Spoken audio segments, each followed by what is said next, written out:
Hello everyone, Charles Watts here. Welcome back to Inside Arsenal. It is Thursday. We are getting towards the weekend. I hope things are well wherever you are watching or listening to this around the world. Plenty to discuss today. It feels like Arsenal back, doesn't it? Now the international break is done and dusted. We are over the hump in the week and we're just a couple of days away from the weekend. So yeah, Mikel Arteta's press conference, that has now been confirmed. That will be tomorrow, 1:30 p.m. at London Colney. We'll get the latest from him in terms of team news, maybe. Maybe he might give us a little bit of a hint in terms of the injured players, whether they've got a chance of returning or not. We'll get his thoughts on what's gone on, I'm sure, during the last couple of weeks. And we head towards the Forest game. Now, just before we get stuck into today's show, and there is plenty to discuss, we're going to talk about Arda Guler, who I'm sure you know. Well, I know that you know because I've had plenty of questions about it. The links with Arsenal, with Real Madrid and Turkey star. We'll talk about that. We'll talk about Kieran Tierney, who has been spotted in Arsenal full training. As soon as the snow comes out, Kieran Tierney comes out. How poetic is that? Got some comments and questions from you guys as well. But before that, myself and James Bench are going to be sitting down a little bit later on today to record Inside Arsenal Extra Time around about 2 p.m. UK time. We're going to be recording that. So if you're watching this before that and you want to get involved in Inside Extra Time and you want to ask us a question or get us to comment on an opinion that you have, something like that, then you know what to do. Get down into the comments, start it with Extra Time. Give us your question, your comment, your opinion, and we'll pull some of them together and get them included in the show a little bit later on today. That'll be going live on YouTube, probably about 5 p.m. That'll be published. So keep your eyes peeled for that. Right, let's start then, shall we? And we'll talk about Arda Guler first of all. Now, just a couple of questions here that I've pulled out of the comments from yesterday. There was more than that as well. I've had plenty on my social media channels as well about him. Now, I'm sure you've seen it. The reports coming from Spain Sport, the publication Sport, writing that Arsenal are very interested in Arda Guler, want to follow the sort of route they went down with Martin Odegaard, sign him on loan initially with a view to a potential permanent deal. Now, Guler, of course, is fantastic talent, a player who wowed us all during the Euros with Turkey, struggling for game time since he's made his big move to Real Madrid, hasn't featured too much. He's said to be a bit unhappy with his situation and his lack of minutes. Now, look, we've got a couple of questions. One from 888 down there says, what do you think of the Guler links? Do you think it'd be a good idea since we have Ranieri coming through? Aaron says, hey, Charles, there are some rumours that Arsenal are looking at Real Madrid's Arda Guler's situation and are considering loaning him similar to Odegaard. I personally liked Guler as he had a very similar passing techniques to Ozil. He does seem to struggle to get game time at Madrid like Odegaard did. And if we can sign him on loan, that would be a good piece of business in the winter. So my thoughts on Arda Guler. Look, I think he's a really good player. I thought it was impossible not to watch him at the Euros and just think, my God, what a talent this guy is. Such a young player, and yet he can do what he did at that sort of stage, not be overawed by it. And that says an awful lot. And when he has had some game time at Real Madrid, he's not done too bad. I mean, when he came into the team, he had a little bit of a spell second half of last season. He scored about 5 goals in as many games in that second half of the season. But he's always struggled to nail down a spot in that side, which is no surprise. I mean, he's a 19-year-old kid and you're going up probably against, in his position, you've got Rodrigo over on the right, you've got Bellingham playing, now you've got Mbappe added to that mix. So across the front line, there's not many areas to force your way into that Real Madrid team. That's before you even, put Vinicius in there as well. So it's not surprising that he struggled for game time. And, I wouldn't say no to him in January, certainly on loan until the end of the season. I think he comes in, he strengthens the squad, he gives you another attacking option, which is exactly what Arsenal need right now. They need more attacking options, need more players who can come on and influence a game, can change a game from the substitutes bench, something like that. When I look at it, and look, I've got a quote here from Carlo Ancelotti, which about his best position. He says, the best position for Arda Guler is number 10 or a little bit centre right. It's not good for him to play on the left because he's left-footed, and on the right he can have more opportunity to shoot. So that's coming from Carlo Ancelotti in terms of his best position. And obviously that basically is Martin Odegaard's position that he's talking about there, number 10 or right centre. And obviously Arsenal do kind of need someone to step in. We've just seen it. If Odegaard's out, someone to come in. But my only issue is, you're basically describing Ethan Ranieri's best position there. Well, when you look at that quote from Carlo Ancelotti, that is that is Ethan Nwaneri's best position. You know, Arsenal have got a hell of a teenage talent on their books already, and he's not getting as much game time as potentially we wanted him to have.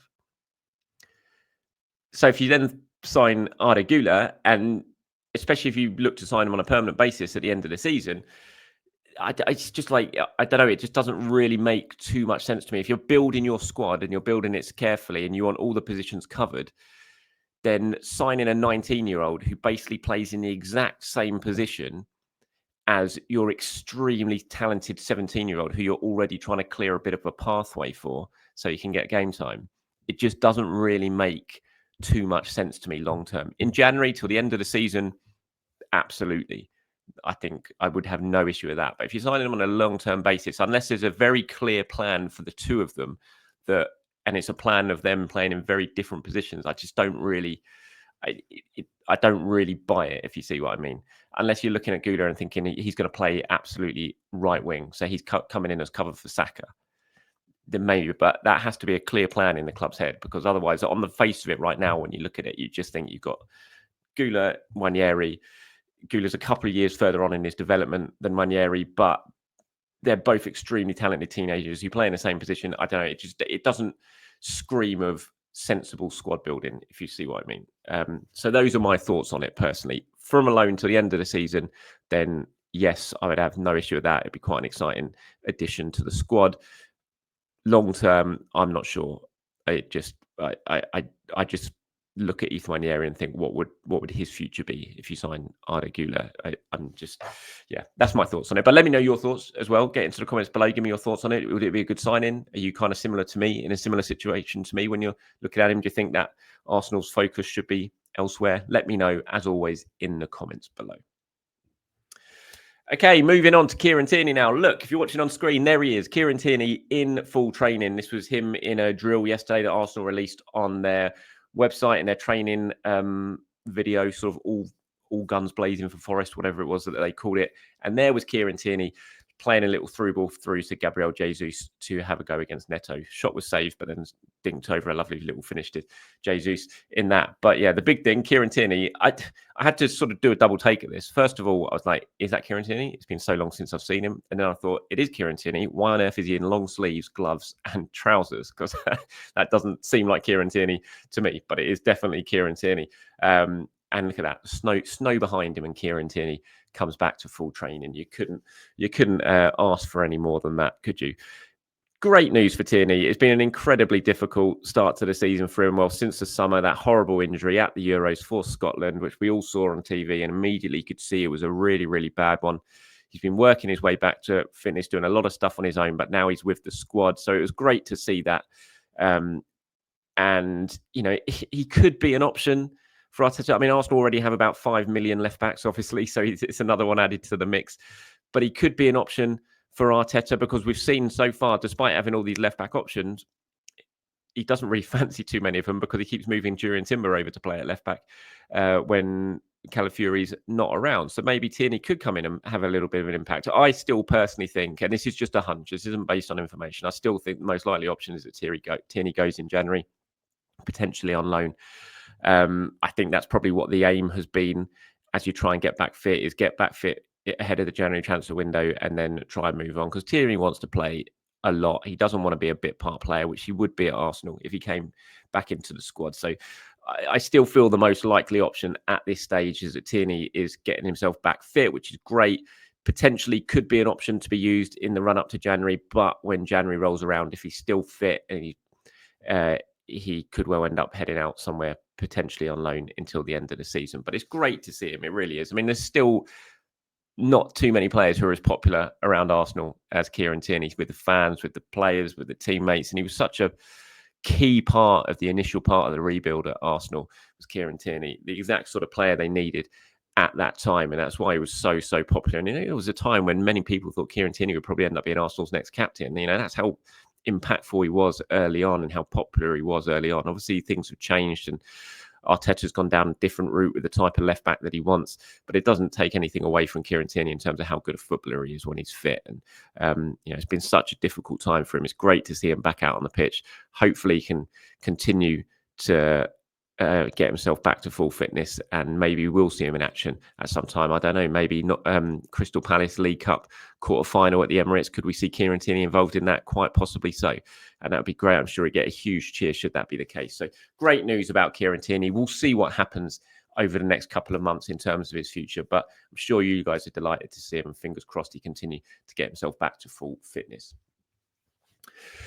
Right, as I said, Mikel Arteta's press conference is going to be tomorrow, where we'll get the latest from him in terms of Saka and Declan Rice. I mean, if these two are involved in the squad, you can guarantee there's going to be absolute outrage from the England supporting press pack, I imagine, in it. A lot of my colleagues as well, who will probably write about how much of a disgrace it is that players who have pulled out of their England duty are now going to be fit to play for their clubs. And it's not just these two. There's going to be about 7 or 8 others that all eyes are going to be on ahead of the weekend in terms of whether they're fit or not. Frankly, I couldn't care less. It was a wise decision. I mean, Saka was injured. He came off against Chelsea at 1-1 with half an hour to go. If he wasn't injured, there's no way he comes off. So if he's not injured, if he's not fit enough to finish such a crucial game for Arsenal when they desperately need a win, then he's not fit enough to go away with England.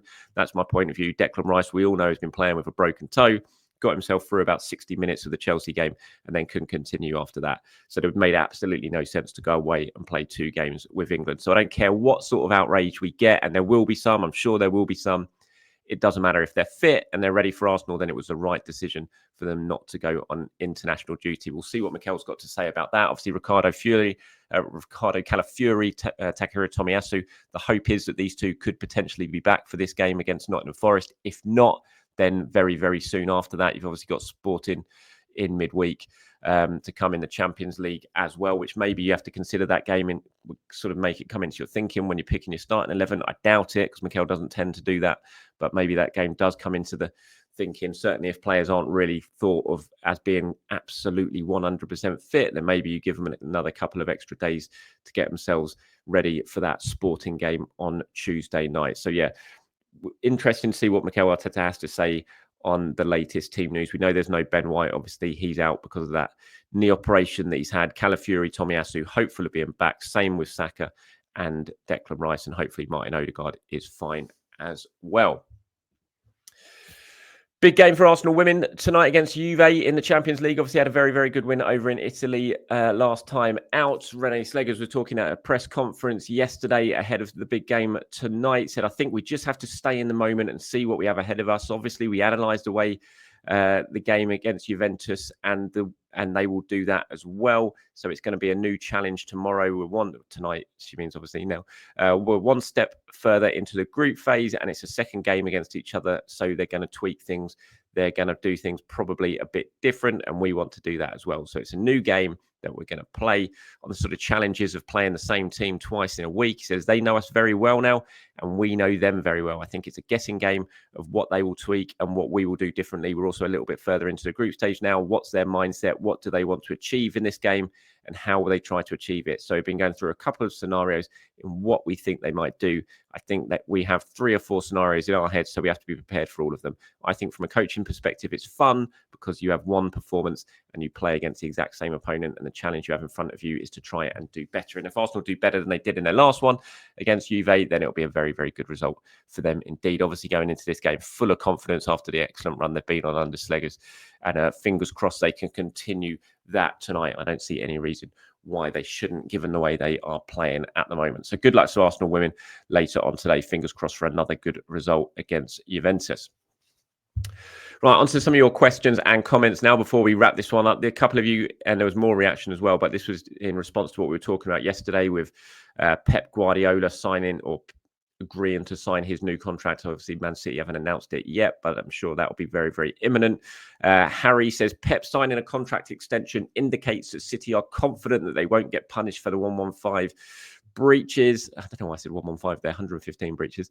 I was hoping Pep would go on an international role, as he stated previously. He would never manage Spain because he's from Catalonia. You never know, maybe after Tuchel, the England manager role beckons. Keep up the good work, Charles. Love the content. Thank you very much, Harry. Yeah, he was certainly my first choice to be England manager.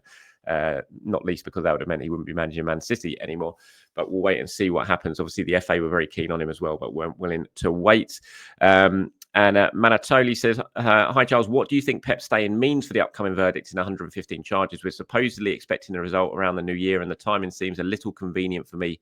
Pep will be privy to the proceedings, and I can't imagine him agreeing to stay there if there was still a lot of uncertainty and if he wasn't assured that there won't be any lasting effects for next season, i.e. relegation, transfer restrictions. Of course, in the world of Man City, maybe it's just a case of money talks and they offer Pep a blank check to stay through thick and thin. Yet apparently, and this is just reading reports that people close to Manchester City seem to have put out there, that there is no relegation clause in this contract that Pep has agreed to. So if they do get relegated, then he won't be able to get out of that contract. Which doesn't necessarily mean that then they're going to get away with 115. I mean, it's impossible to sit here now and say, but I mean, in response to the question, what do I think it means? I don't think it means it's a given that they're going to get away with it. I don't think Pep knows that. I don't think Manchester City know that yet. They will be confident. Of course they will, because Man City, with the army of lawyers that they're able to deploy and the unlimited funds that they're able to just throw at their legal defense, then I'm sure they are very, very confident they're going to get away with it. They've already seen the success they've had with the APT ruling against the Premier League, and I'm sure they're going to be very confident that they're going to be able to get through the 115 as well. Deep down, I think we're all expecting them to get away with it because, again, just the sheer amount of money and resources they've been able to throw at this trial.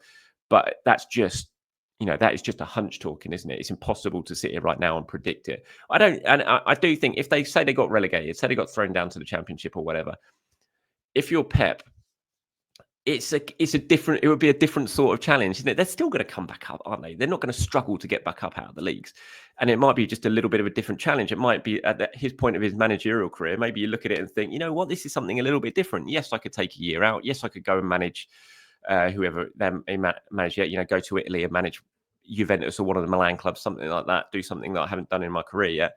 Or why not bring Manchester City back up through the leagues? I mean, it might sort of wet his whistle a little bit, mightn't it? And be something that sort of gets him motivated again. So who knows? It's impossible to say. But I don't think it is an absolute given that him agreeing this deal means that they're going to get away with it. But we'll see, won't we? We're not going to have to wait too much longer to find out. One from Kieran here. It says, "Hi, Charles. What a refreshing and insightful conversation with Dave. As a gooner to another, endless love to you and your family, Dave." Thank you very much, Kieran. That was obviously me in response to my show with Dave yesterday ahead of the launch of his new book, Welcome to the Gooniverse. It says, "I wanted to raise a point about this season with two players in particular, Zinny and Jorginho, virtually non-existent. With January in mind and having to internally manage the Edu situation, what do you expect in January, and could either of these players potentially leave?" Thank you as always for your great daily content. Thank you very much, Kieran. I'd be surprised, certainly in Jorginho's case. Look, I've been really shocked at the lack of minutes for Jorginho. Absolutely. I thought he was going to be a really key figure this season. And I've been very, very surprised, especially in Odegaard's absence, that we haven't seen more of Jorginho, because he's still a high quality player. And every time he's on the pitch, I just think he looks great. And so I am very, very surprised. Yes, he's got another year older, but he's never been a player with great pace. He wasn't fast when he arrived at Arsenal. He wasn't fast last season. He still had a big, big part to play. So I'm really surprised. But I don't see a situation really where you could allow Jorginho to go in the summer, unless you brought in a big midfielder in January, which I don't think he will. So I don't see how you could let Jorginho go in January, halfway through the season, and weaken your squad. So I don't see that. Zinchenko, potentially a little bit different. I'm not sure how many takers they're going to be there for Zinchenko, but it's tough to look at Zinchenko's situation at the moment and not think his time at Arsenal is coming to an end, or certainly his time being a key player at Arsenal is coming to an end. He's just not getting any minutes at the moment. Even when you've not had left backs available, Zinchenko's still not getting any minutes. Miles Lewis-Skelly is being preferred over him. I think it says a lot in terms of what Arteta now thinks of Zinchenko. And so if a good offer arrives, or if an offer arrives in January, unlike the Jorginho one, I wouldn't be shocked if Arsenal were to consider it. Whether Zinchenko would want to go, I don't know. He's on good wages at Arsenal. Will anyone be able to match those wages? Probably doubtful. I imagine if he went anywhere, he'd have to take a wage cut. I don't know if you saw it, but Zinchenko's book's come out recently, and there was a line that has been picked out and has been doing the rounds in the last few days or so, where he talks about Arteta. He says, "I've seen Mikel tell injured players to come onto the team bus and walk into the dressing room with their wash bags to put other managers off the scent. Arteta loves to play games with the opposition," which is a bit of a sort of throwaway comment, obviously. But I do look at it and I do wonder, kind of knowing Arteta, how that will have gone down with him. I'm not sure he would be too pleased to have that out there from Zinchenko. And for a player who's already struggling to get game time, I did look at it and just think, oh, that might not have been the best thing to do while you're still technically an Arsenal player. Who knows if that is going to make any sort of impact in terms of the minutes we see from him? But I can't imagine Arteta would be overly pleased. I think we've all kind of thought that that's been going on from Arteta, but to have one of his players actually put it out there while he's still playing for the club, I just wonder what Arteta thinks of that. I'm not sure it would have gone down too well, and I'm not sure it was the wisest thing for someone who's already struggling for minutes at Arsenal to put out into the public. So yeah, my thoughts on that, Kieran. Zinchenko, if an offer arrives, I think Arsenal would probably consider it. Jorginho, I think obviously he's going to go in the summer. I'm sure of that, but I'd be surprised if you could let him go this January and weaken your squad ahead of the second half of the season. Even though he's not getting the minutes, he's still there and somewhat an asset that you can use. And if you let him go in January without replacing him, suddenly the squad just looks an awful lot weaker. So I'd be surprised on him, but maybe something could happen with Zinchenko. And that's it from me, everyone. Thank you very much for your time. As always, I really do appreciate it. I'll be back a little bit later on, as I said, with James Bench for Inside Arsenal Extra Time, and then back tomorrow morning with the usual show ahead of Mikel Arteta's press conference, which takes place at 1:30 p.m. on Friday at the the Showbert Realty Training Centre. Until then, have a great day, everyone. Speak to you soon. Bye-bye.